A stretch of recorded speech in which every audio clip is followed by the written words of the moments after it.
નમસ્કાર, આપ જોઈ રહ્યા છો લખત ન્યૂઝ અપડેટ ચેનલ। તમામ સમાચાર અને અપડેટ મેળવવા માટે ચેનલને સબસ્ક્રાઇબ કરો અને બેલ આઇકન પર ક્લિક કરો જેથી તમામ સમાચાર અને અપડેટ તમને મળી રહે।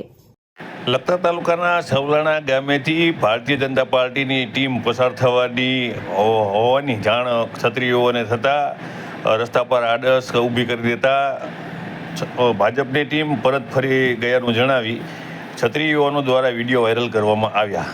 હાલ સમગ્ર ગુજરાત રાજ્યની અંદર રૂપાલાના લઈને અને ક્ષત્રિય સમાજ જોરદાર ભારતીય જનતા પાર્ટીનો વિરોધ કરી રહ્યો છે। ત્યારે લખતર તાલુકાના સવલાણા ગામના ક્ષત્રિયોને જાણવા મળ્યું હતું કે ભારતીય જનતા પાર્ટીની ટીમ જેજરી તરફથી આવી રહી છે અને સવલાણા થઈ અને તેઓ ઇંગ્રોડી તરફ જઈ રહી છે। આ બાબતની જાણ થતાં તે સવલાણા ગામના ક્ષત્રિય યુવાનો જે છે તે જેજરી સવલાણા રોડ ઉપર એકત્ર થઈ ગયા હતા અને ત્યાં તેમના દ્વારા આડસ ઊભી કરી દેવામાં આવી હતી, તેમના દ્વારા માનવ દિવાલ ઊભી કરી દેવામાં આવી હતી અને ક્ષત્રિય યુવાનોએ ટેલિફોનિક વાતચીતમાં જણાવ્યા મુજબ તેમને જોતા તે ભારતીય જનતા ટીમ પાછી વળી ગઈ હતી।